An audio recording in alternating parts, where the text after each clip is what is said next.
Ako si Linda Walker, isang mahirap pero matalinong high school student sa probinsya ng Brookshire. Ang pinakamalaking pangarap ko ang makapasok sa Luminara University, makapasa ng civil service at magka-residency. Pero mababa pa rin ang score ko. Kulang pa ang points ko. 650 sa probinsya ng Brookshire, di nga ako makapasok mismo sa top 1,000. Doon pa kaya sa Luminara? Sakto nung wala talaga ako maisip na paraan, biglang may dumating na magandang balita. Rich kid pala ako sa capital city. Napagpalit pala ako nung pinanganak kami. Nananaginip ba ako? Miss Walker.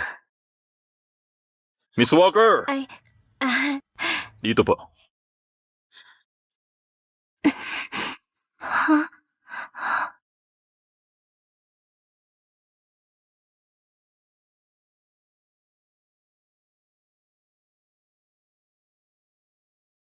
Miss Walker, sandali lang po.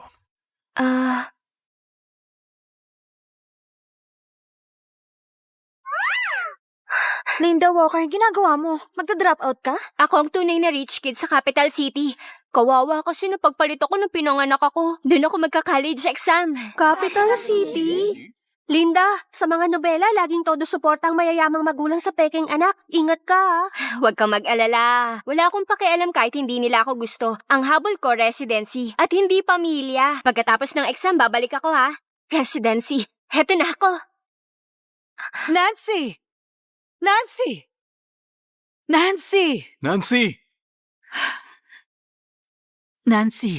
Nancy! Mama, Papa, aalis na lang po ako. Hindi ako bagay sa pamilyang to. Nancy, tama na. Huwag kang matakot. Wala siyang panama sa pinalaki kong anak ng 18 years. Siguradong ito si Mrs. Lewis, ang totoong nanay ko. Dito na lang muna siya. Kahit ayaw namin sa kanya. Pero subukan niyang api-apihin ka. Pag nag-18 naman siya, palalayasin namin siya. Mukhang itong pangalawang kapatid kong si Joseph. Ano ba? Huwag ka nga mag-aasal bata. Mapapahiya pa tayo sa ibang tao. Yung seryoso at kalmado, na may malalim at malamig na boses, siya ang Kuya Charles ko. Ay, ito pala yung sinasabi nilang showing who's boss?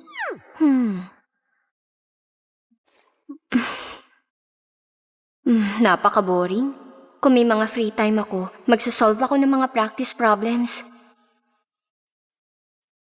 Tapos na kami. Usap tayo. Teka, naisip ko na ang sagot dito. Nagpapanggap ka ba? Kunwari, mabuti kang estudyante. Patingin nga. Ano ba yan? Tumahimik ka! Ay, nakakairita.